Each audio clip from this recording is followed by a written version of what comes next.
Hello everyone, my name is Sivasit Sanikun and I'm here with my friend Mr. Kirisak Shanahan and Mr. Benipon Kongtam. Today we are going to present to you our project and the name of the project is Karyogram for the primary diagnosis of human chromosomal abnormalities. Let's start. About 2 years ago, we worked on a chromosome paper lab and we realized that arranging karyotypes takes a long time and requires expertise. In addition, there are still problems with human error, and that led us to a question: how can we perform karyotyping more accurately and quickly? So before that, deep learning can effectively classify pictures of dogs and cats. So how about applying deep learning for chromosomal classification? And that led us to our research question: how can we perform karyotyping using deep learning? So let's look at our objectives. First, to develop deep learning models for chromosome classification. Second, to examine the accuracy of our deep learning models in karyotyping. And third, to determine the accuracy of our deep learning model for diagnosis of human chromosomal abnormalities. Let's move on to the framework. To do our projects, we study karyotyping and deep learning, which we have summarized here. In our presentation, we will be talking about correlation layers, which refer to as convoluted here. We will also be referring to 4 deep learning technical terms: batch normalization, McPooling, NADAM, and data augmentation.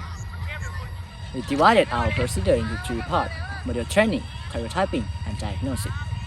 Well, let's start with the first part. We use a dataset that I obtained from science website to create model A, which is a model used to classify 23 types or pair of chromosomes in different ways. We create a total of 7 models for comparison and select the best one to arrange the karyotype. We then create model B, which is a model used to classify the sex chromosome. This was a little easier because we build it in the same way as the base model A. Let's move to the second part. After we got the model A and B, we use those models to classify all 46 chromosomes. After chromosome classification is done, the program will save the result and put the result into the karyotyping as shown in the top right picture that you can see here. And the last part was diagnosis of non-medical chromosome abnormalities. After going through chromosome classification, the program will diagnose the genetic abnormalities based on the result obtained from the previous step. This is according to the condition shown in the picture that you can see here. Next, let's turn to the model architecture that we use. This slide shows the model architecture for the base model. It consists of 8 conversion layers, 9 batch normalization layers, and 5 McPooling layers. And after going through this process and creating 7 versions of model A, the best model was the one that used NADAM optimizer, batch normalization, and data augmentation. It has the same model architecture as described in the previous slide. The validation accuracy for model A was about 93.86%. As for the effect of model B, it was built in the same way as the base model A. The validation accuracy of model B was around 99.89%.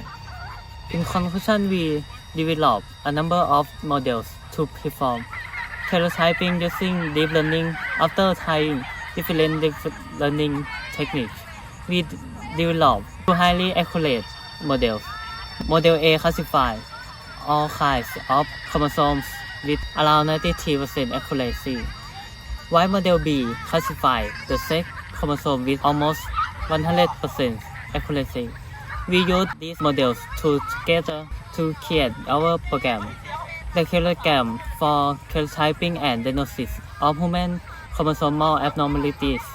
Our karyogram has several benefits. Firstly, it is a lot less time consuming than other methods of karyotyping.